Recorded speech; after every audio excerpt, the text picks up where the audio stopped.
Hey cookies, let's get into this pepper steak that I made for dinner last night.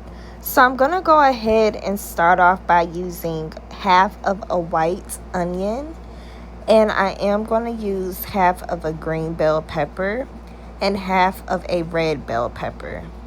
So I am starting off by peeling off the shell, the outer layer of the onion, of course, and I'm just gonna go ahead and throw this part away. And I'm going to go ahead and dice my onion into about like medium size sizes.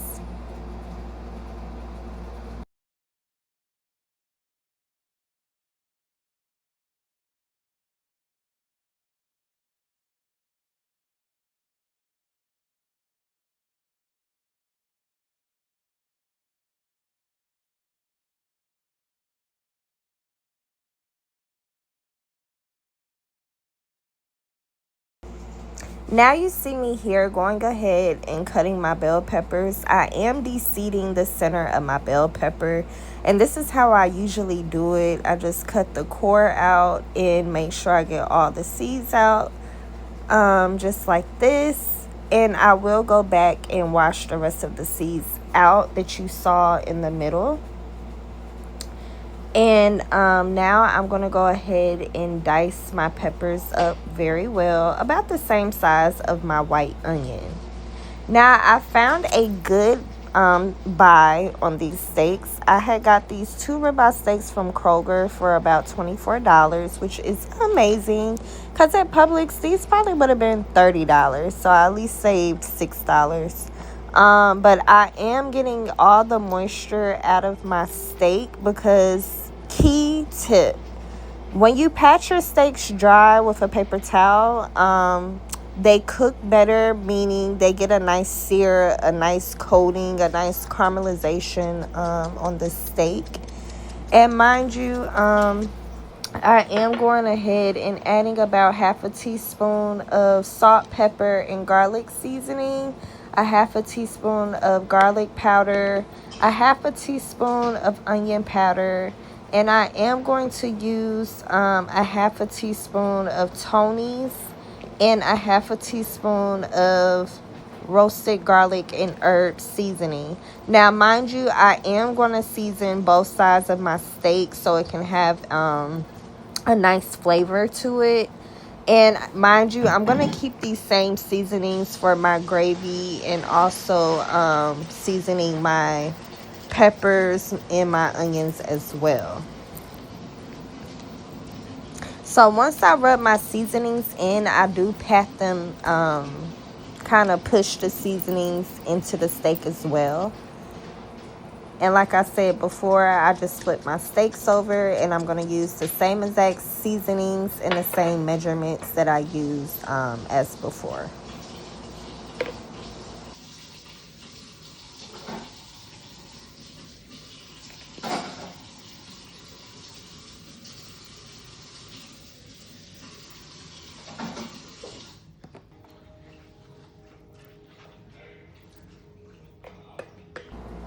Now, after my steak is seasoned, I'm just going to go ahead and cut my steak into strips. Now, you just see me cleaning here a little bit behind myself because I do not like cooking in a dirty kitchen.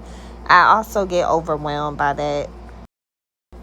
So once my ribeye is cut in strips like this, you can cut it a little bit thinner if you like, just by choice. But once they're in strips like that, I'm gonna go ahead and make my flour mixture. Now, mind you, I'm probably using about, I want to say this is 2 cups of flour. I'm just eyeballing it. And I'm going to add the same exact seasonings I used on my ribeye steak to put in my flour. So I'm using about a teaspoon of the salt, pepper, and garlic, a teaspoon of my roasted garlic and herb seasoning, onion powder, garlic powder, and my Tony's. Mind you, I'm using a teaspoon for all of these seasonings in my flour. Now you can taste as you go. You can taste your flour a little bit just to make sure it's seasoned to your liking. And I do believe I did go in there and add just a little bit more, about half a teaspoon of my roasted garlic and herb seasoning. And then I also added just a little bit more of my Tony seasoning, as you see here. And then I am adding just a little bit more of my onion powder. Now I am adding 2 tablespoons, I'm sorry, not 2 tablespoons, 4 tablespoons of oil to my cast iron skillet. And I'm just going to make sure my skillet is nice and hot before I add my steak in.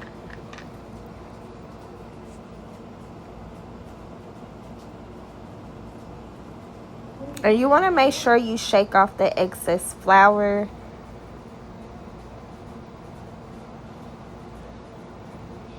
And we're going to cook these strips for about 2 minutes on each side.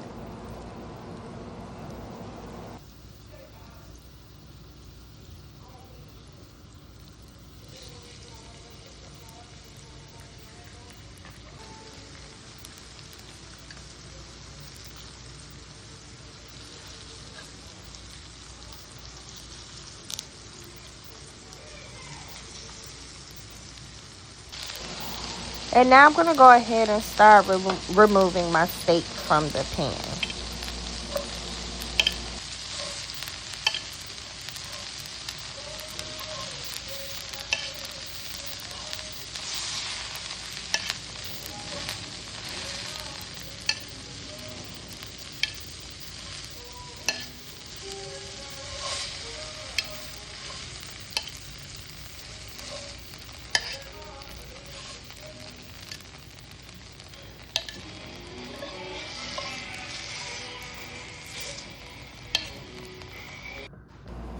And now that my steak is done, I am adding my onions and bell peppers to my cast iron skillet. And I'm going to go ahead and add some beef bouillon cube to my onions and peppers. And I'm just going to go ahead and give that a good stir. Now, if you have the powdered beef bouillon seasoning, you can go ahead and use that. You'll probably use just a half a teaspoon. But I only had the beef bouillon cube, and that works perfectly fine as well. So I'm just going to go ahead and season my onions and bell peppers with a half a teaspoon of each of the seasonings I use to season my steak with.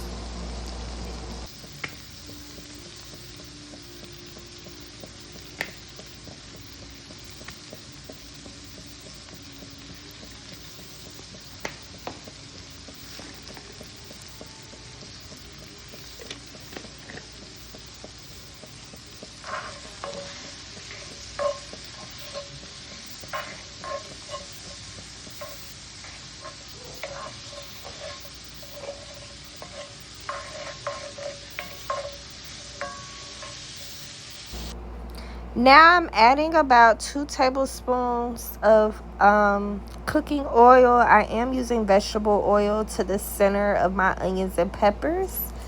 And I am going to add about 3 tablespoons of my flour mixture that I used earlier for my steak to sear in the cast iron skillet. So I'm just going to go ahead and give that a good stir because we are making our gravy for our pepper steak now. So once that's well combined, you can use water, but I chose to use beef stock instead, just for more flavor. I am going to use this whole carton because I am cooking for 4 people. So I'm just stirring as I go. And once I'm done with that, I am going to go ahead and season my gravy mixture with the same exact seasonings again. And I am using a half a teaspoon of each of the seasonings.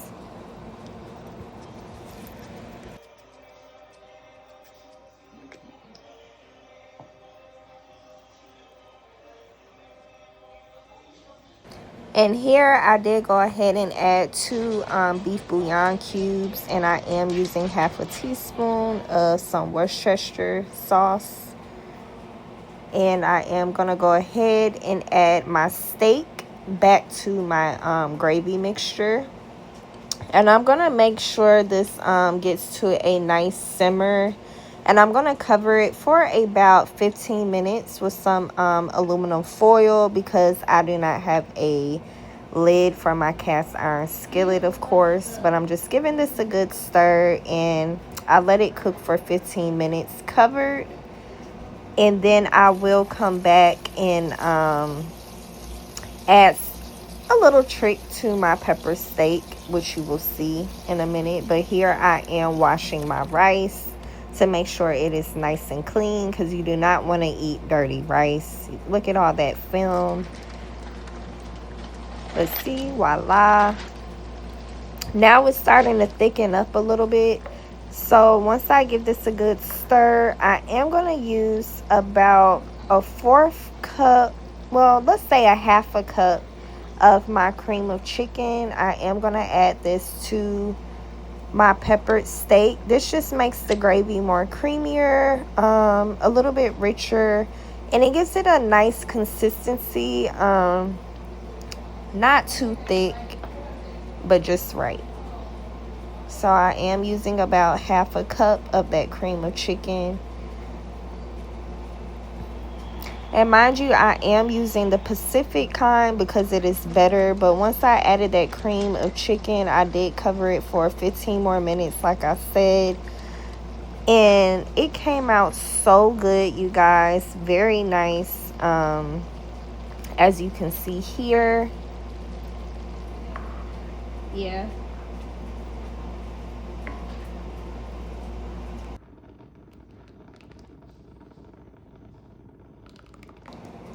And I did go ahead and pair my pepper steak with some white rice and along with some green beans. And this is the finished product. Let me know what you guys think, and thank you for watching, and remember to like and subscribe.